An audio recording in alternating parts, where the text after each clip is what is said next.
The assassination attempt on Pope John Paul II on May 13, 1981 was a complex and audacious operation, executed in broad daylight amidst the gathered faithful in St. Peter's Square.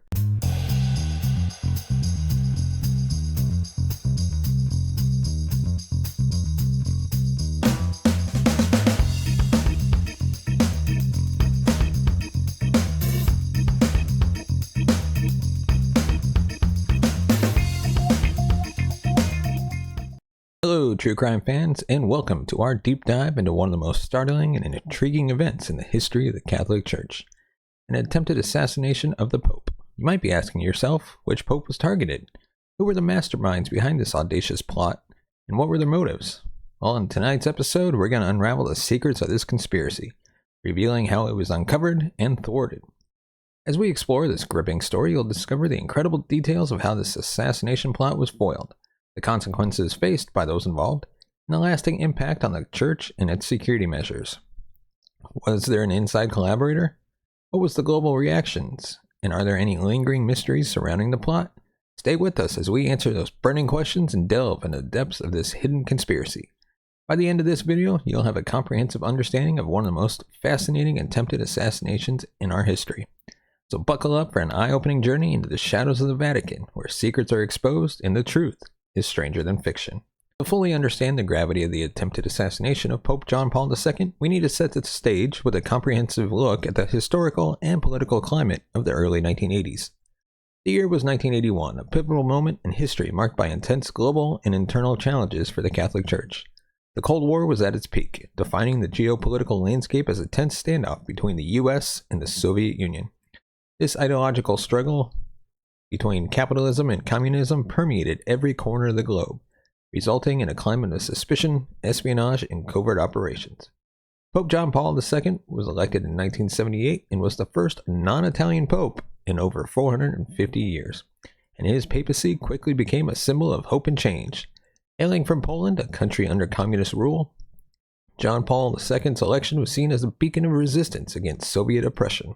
His strong support for the Solidarity movement in Poland, which sought greater political freedoms and workers' rights, positioned him as a formidable adversary to communist regimes.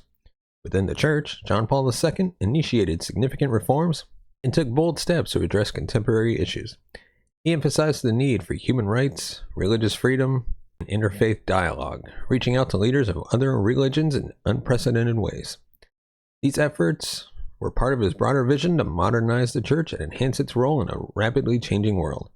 However, these initiatives were not without controversy. The Vatican was grappling with the effects of the Second Vatican Council's reforms, which had stirred both support and opposition within the Church hierarchy and among global political leaders.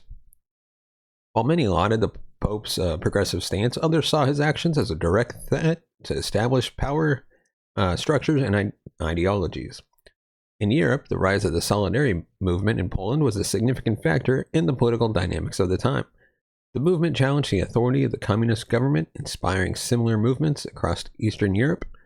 Pope John Paul II's vocal support for solidarity further strained relations between the Vatican and the Soviet bloc, heightening tensions and making him a target for those who viewed his influence as destabilizing. Beyond Europe, the Church was navigating complex challenges in regions like the Middle East, where ongoing conflicts affected its ability to operate freely. These global and regional issues required a pope who was not only a spiritual leader, but also a diplomat capable of engaging in the intricate world of international relations. Amidst this backdrop of global tension and internal church dynamic, the stage was set for an audacious plot at shaking the very foundation of the Catholic Church.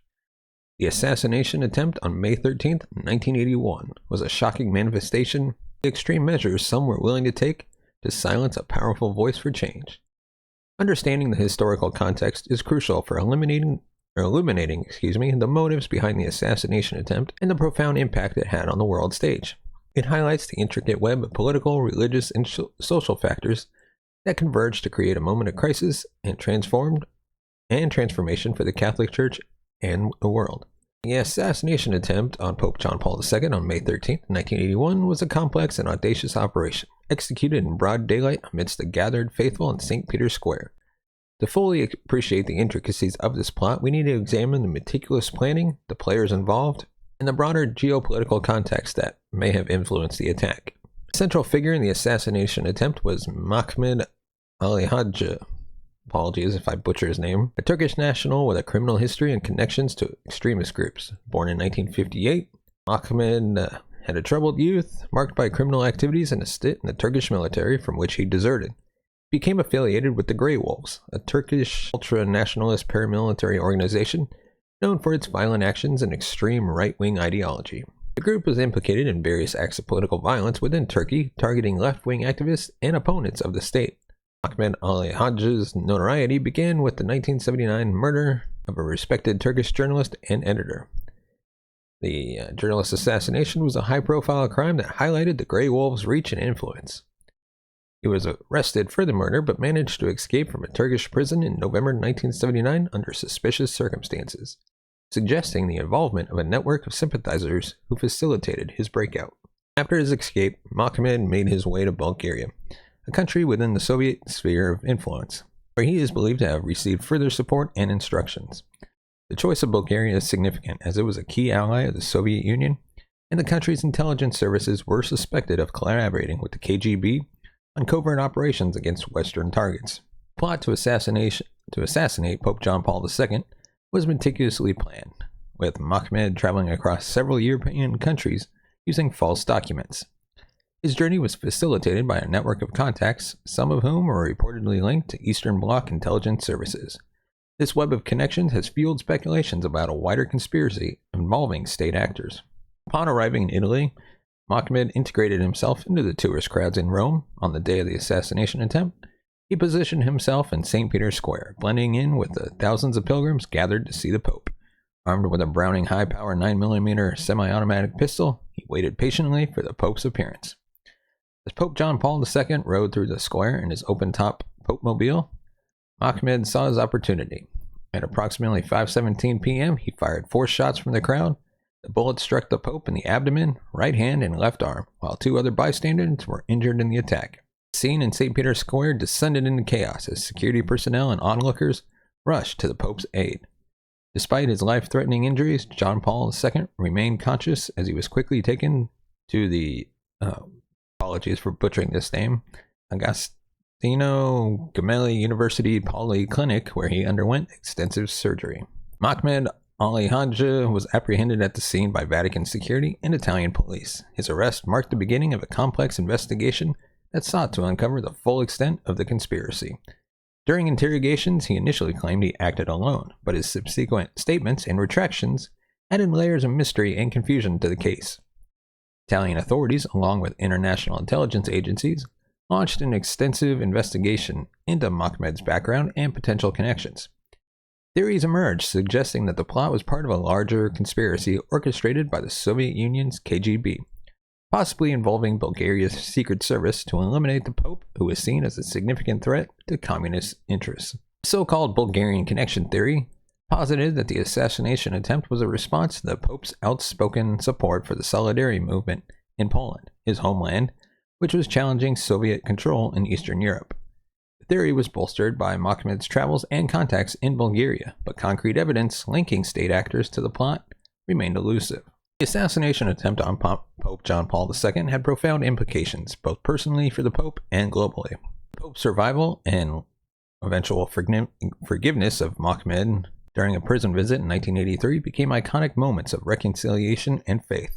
The incident also led to increased security measures for the Pope and Vatican officials, reflecting the heightened threats against religious leaders in a turbulent political era. Despite extensive investigations, many questions about the plot remain unanswered, and conspiracy theories continue to intrigue historians and analysts. The attempt on Pope John Paul II's life remains a stark reminder of the volatile intersection of faith, politics, and ideology during the late 20th century. The assassination attempt on Pope John Paul II was a pivotal event orchestrated by a network of individuals and organizations, each with their own complex motivations. To fully understand why the Pope was targeted, it's essential to examine the backgrounds, affiliations, and driving forces behind the key players involved in this conspiracy. In addition to political motivations, religious and ideological factors contributed to the assassination plot. Pope John Paul II was a transformative figure in the Catholic Church, known for his efforts to promote interfaith dialogue and modernize the Church's approach to global issues. His outreach to other religions, particularly Judaism and Islam, challenged traditionalist views within the church and provoked opposition from hardline factions. Ultra-nationalists like Mohammed, the Pope symbolized a Western liberalism that conflicted with their vision of a homogeneous and authoritarian society. The assassination attempt was seen as a direct strike against a powerful institution that opposed their ideals and supported global movements for freedom and human rights. The aftermath of the assassination attempt was marked by a swirl of disinformation and misinformation, complicating efforts to uncover the true nature of the conspiracy. Various intelligence agencies and political actors had vested interests in either implicating or exonerating certain parties, leading to a tangle of narratives that persisted over the decades. Disinformation campaigns served multiple purposes. They protected operatives, shifted blame, and created plausible deniability for state actors who might have been involved. This manipulation of narratives highlighted the complex interplay of espionage, propaganda, and political maneuvering characteristic of the Cold War era. The assassination attempt on Pope John Paul II on May 13, 1981 was a shock to the world, but the process of uncovering the full extent of the plot was an intricate and challenging endeavor. It involved a meticulous investigation by Italian authorities, collaboration with international intelligence agencies, and the courageous revelations of informants and whistleblowers. In the immediate aftermath of the shooting in St. Peter's Square, Mohammed Ali Hadja was swiftly apprehended by Vatican security and Italian police. His capture was the first step in unraveling the conspiracy, as it allowed authorities to interrogate the assailant and begin tracing his network of contacts and movements. The initial phase of the investigation focused on his background and recent activities. Investigators were aware of his affiliation with the Grey Wolves, a known ultra-nationalist group in Turkey, which suggested the possibility of a broader conspiracy. During interrogations, Mohammed offered a mix of admissions and evasions, initially claimed he acted alone. However, his statements were often contradictory, hinting at the involvement of others. Italian investigators, recognizing the complexity of the case, expanded their inquiry to include Mohammed's international connections. Key to the investigation was the role of the Italian intelligence agency ISMI, which had been monitoring Mohammed's activities since his arrival in Italy. Their surveillance efforts revealed his use of false identities and his interactions with individuals suspected of having links to Eastern Bloc intelligence services. A significant breakthrough in the investigation came with the emergence of the Bulgarian connection. This theory suggested that Bulgarian intelligence, possibly acting on instructions from the Soviet KGB, was involved in planning the assassination. The motivation behind this involvement was believed to be the Pope's strong anti-communist stance and his support for the Solidarity movement in Poland. Evidence for the Bulgarian connection was initially circumstantial, based on Mohammed's travels and contacts in Bulgaria prior to his arrival in Italy. Italian investigators pursued leads indicating that Mohammed had met with individuals linked to the Bulgarian Secret Service, raising suspicions of a state-sponsored plot. The investigation was significantly aided by information from defectors and informants who provided insights into the operations of Eastern Bloc intelligence services. These individuals, often former operatives themselves, revealed details about the coordination between Soviet and Bulgarian agencies and their interest in destabilizing Western influences. Among the key informants was a Bulgarian defector who testified about the potential involvement of his country's intelligence services in the assassination plot. His testimony provided investigators with valuable leads, although concrete evidence linking the Bulgarian government directly to the plot remained elusive. The complexity of the case required international cooperation, with Italian authorities working closely with intelligence agencies from the US, Turkey, and other Western countries. The collaboration was crucial in tracing Mohammed's movements across Europe and identifying the network of individuals who assisted him. Turkish intelligence, familiar with Mohammed Ali Hadja's connections to the Grey Wolves, provided important background information on his activities and associations. Western intelligence agencies contributed their expertise in monitoring Eastern Bloc operations, offering insights into the potential geopolitical motivation behind the assassination attempt. St. Peter's Square, a vast open space that accommodates thousands of pilgrims and visitors, presents unique security challenges for the Vatican. On the day of the attack, security measures included both visible and covert operations designed to safeguard the Pope during his public appearances. The security detail consisted of a combination of Vatican security, Swiss guards, and Italian police. Despite these precautions, the tradition of allowing the Pope to ride in an open-top vehicle, a gesture symbolizing his accessibility and closeness to the people, posed inherent risks. The security forces had to balance maintaining the Pope's public presence with protecting him from potential threats. When Mohammed Ali Hajj opened fire on Pope John Paul II, the response from the security forces was immediate and decisive. Within seconds of the first shot, members of the Vatican security team and Italian police sprang into action, quickly surrounding the Pope-mobile to shield the Pope from further harm. Critical in this moment was the rapid assessment of the situation by the Pope's personal security detail, who managed to extract him from the vehicle and rush him to safety. The decision to transport the Pope to the hospital was made swiftly, allowing him to receive life-saving medical attention within minutes of the shooting. The medical team at the hospital, already on alert due to Pope's scheduled public appearance, was prepared to handle emergencies. The swift arrival of the Pope at the hospital enabled doctors to perform emergency surgery that ultimately saved his life. The seamless coordination between security and medical personnel was crucial in ensuring the Pope received the necessary care in record time. In the aftermath of the assassination attempt, the Vatican and Italian authorities undertook a comprehensive review of the security protocols for the Pope. The attack highlighted vulnerabilities in the existing measures, prompting significant changes to enhance the safety of the Pope during public appearances. One of the most notable changes was the introduction of the bulletproof Pope-mobile, designed to protect the Pope while allowing him to maintain visibility with the public. This vehicle became a symbol of the necessary precautions taken to balance the Pope's security with his pastoral duties. Following the assassination attempt, the Vatican also intensified its collaboration with global intelligence agencies to improve threat assessment and early detection of potential plots. This included monitoring extremist groups, evaluating credible threats, and employing advanced surveillance technologies to prevent future attacks. Security personnel received additional training to better prepare for emergency situations, focusing on rapid response and threat neutralization. These enhancements were part of a broader strategy to ensure the Pope's safety while preserving his ability to engage with the global Catholic community. The assassination attempt on Pope John Paul II sent shockwaves around the world, leading to significant legal actions against the conspirators and profound consequences for the organizations involved.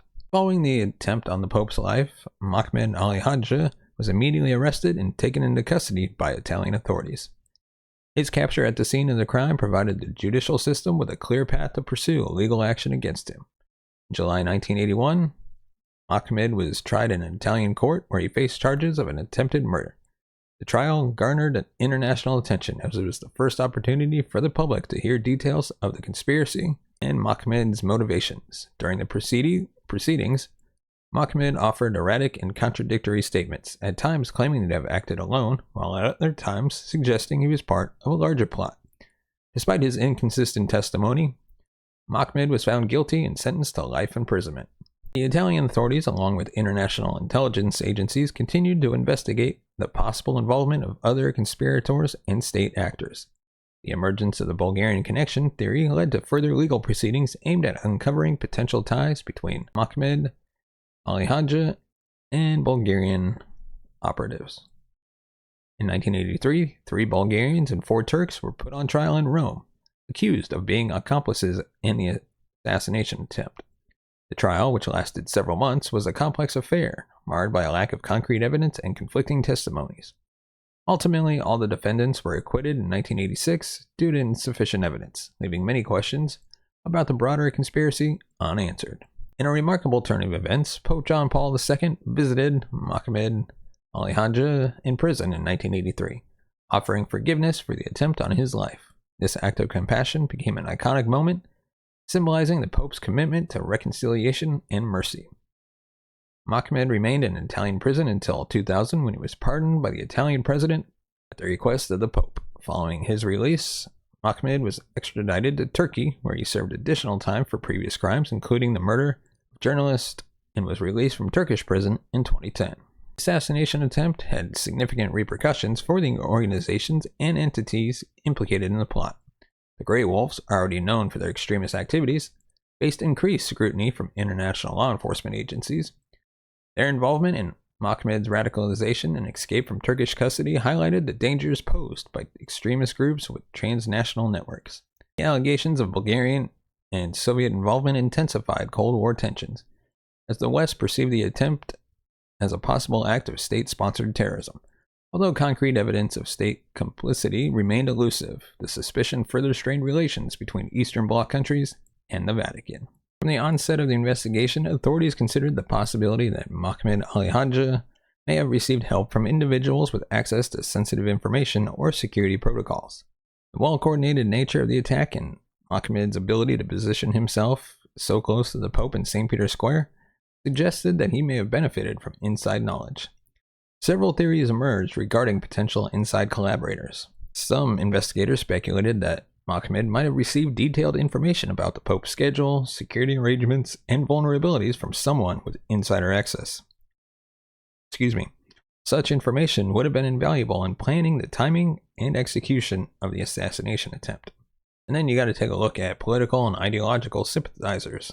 The Cold War context and Pope John Paul II's vocal opposition to communism led to concerns that individuals sympathetic to Eastern Bloc ideologies might have been involved in facilitating the plot.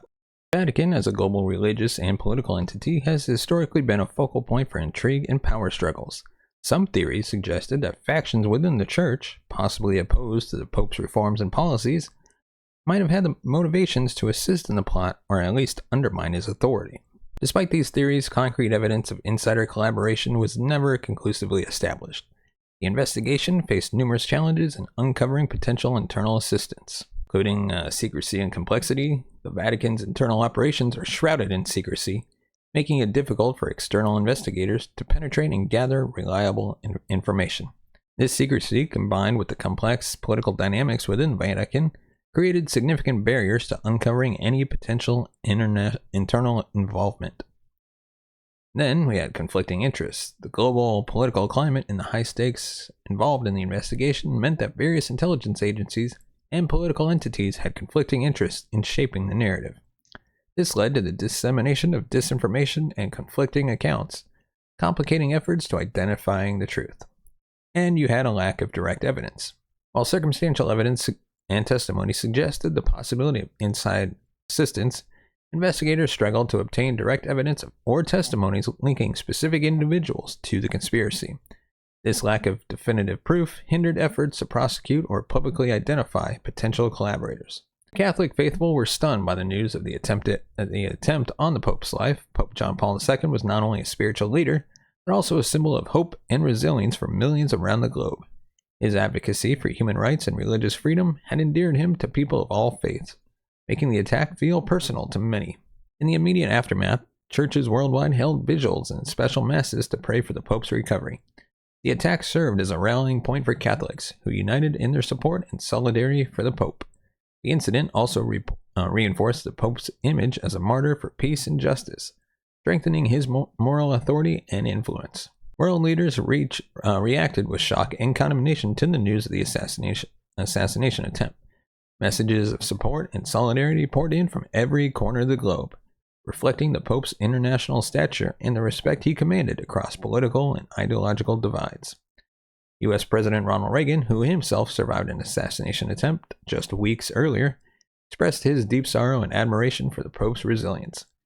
Leaders from both Western and Eastern Bloc countries condemned the attack, recognizing it as a direct affront to peace and stability. The assassination attempt occurred during the height of the Cold War, a period marked by intense geopolitical tensions, and the incident had significant implications for international relations, highlighting the Pope's role as a key figure in global diplomacy. The assassination attempt had profound implications for the papacy, shaping the way future popes approached their roles and responsibilities. It's a legacy of courage and forgiveness. Pope John Paul II's legacy as a leader of courage and forgiveness was cemented by his response to the attack. His decision to visit Mohammed in prison and offer forgiveness became a defining moment in his papacy, exemplifying the core Christian values of mercy and compassion. And he was a model for successors. The Pope's handling of the crisis set a precedent for future popes in terms of public engagement and crisis management. His ability to navigate complex political landscapes and address global challenges provided a model for his successors to emulate. As we wrap up our deep dive into this assassination attempt on Pope John Paul II, we're reminded of the profound impact this event had on history and its enduring lessons for us all. The attempt on the Pope's life was not just a moment of crisis, but a defining episode that highlighted the power of faith, forgiveness, and resilience in the face of adversity. Pope John Paul II's remarkable ability to transform a personal tragedy into an opportunity for reconciliation and peace exemplified his deep commitment to the principles of compassion and understanding. His forgiveness of Mohammed Ali-Hajj became a beacon of hope and a powerful testament to the strength of the human spirit. Today, as we reflect on the lingering mysteries and unanswered questions surrounding the plot, we are reminded of the importance of vigilance and collaboration in safeguarding those who inspire and lead us. The lessons learned from this extraordinary event continue to resonate, urging us to remain steadfast in our pursuit of truth, justice, and peace. Before we wrap up today's episode, we'd like to remind you can find us on Facebook, Instagram, Twitter, and TikTok. Just search the True Crime Never Sleeps podcast. Of course, if you want to support the channel, you can go to buymeacoffee.com/TCNS. And it's buymeacoffee.com/TCNS, where you can give us $1, $5, $25, $50, however much you want to give. And your money goes right back into the channel. Help us take this show on the road, bring in new hosts, be able to pay them, and eventually upgrade our equipment. We'd definitely love to visit true crime scenes and record live episodes from there. And your support can help make that happen. So don't forget to give us a thumbs up if you like our video. Hit that subscribe button down below. Hit the bell notification button to be notified the next time we release an episode.